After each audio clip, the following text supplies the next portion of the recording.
been several recent wolf sightings in both Yellowknife and Fort Smith in populated areas. For more on what's happening and why, I'm joined by Abbey Wilson. She's a carnivore biologist with the government of the Northwest Territories. Thanks so much for being here, Abbey. Thanks for having me. Let's start with these wolf sightings in Fort Smith and Yellowknife. What can you tell us? Yeah, so far ECC has been receiving sightings and occurrences of a wolf that we're not sure if it's multiple wolves or one wolf at this point, but that's been all around Yellowknife Inn and the surrounding area. And officers are patrolling and trying to keep track of where the wolf is.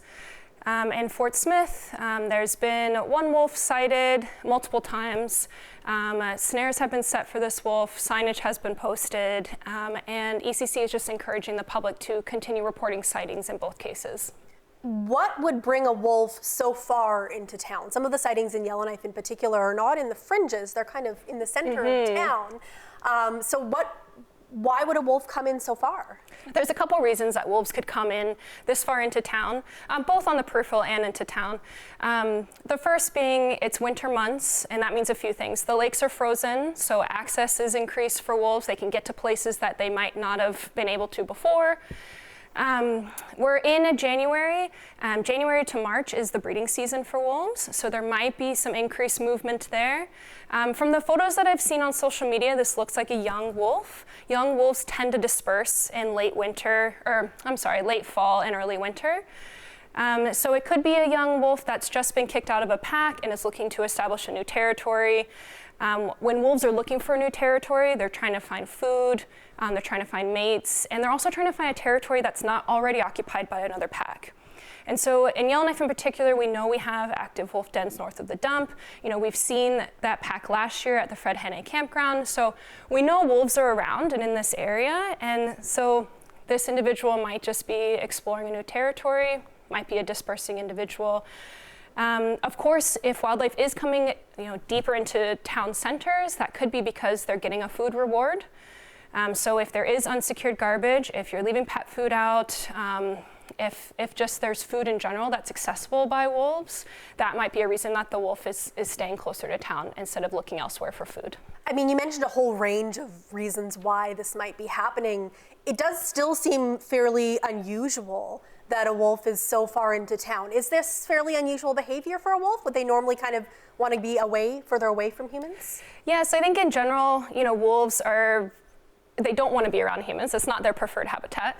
And in previous years, we've seen wolves kind of on the periphery of the town, not so much in the center of town. But as far as wolf sightings go, this is pretty much common. This is usually what we see this time of year, late fall and early winter. I looked up our previous occurrence records, and we average about 7 wolf occurrences per year over the last 10 years. So it's not unusual that people are seeing wolves. I'd say it's a little bit unusual that the wolf is so deep into the center of town. But again, if it's getting a food reward, then I'm not surprised. Yeah, let's talk about the kind of behavior that people should exhibit if they see a wolf. So we know don't leave food out. Yes. But if you come face to face with a wolf, what should you do? So if you're by yourself or if you have a pet with you, make sure that you keep your pet close to you on a leash. If a wolf is approaching you and showing aggressive behavior, you want to show that you're the more dominant individual. So you want to make yourself big. You want to act aggressively, put your hands in there, clap.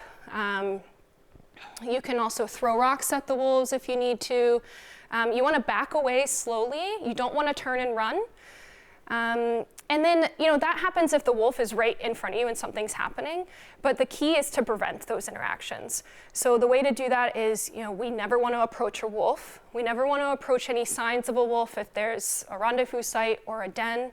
We absolutely never want to feed wildlife, especially wolves. We want to give the wildlife the best opportunity to leave us alone if they have that chance.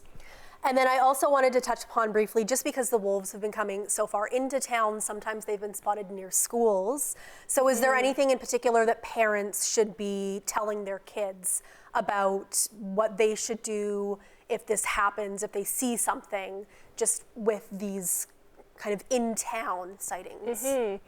Yeah, I'd say first, tell your parents that you saw a wolf. And where it was, have your parents call ECC right away.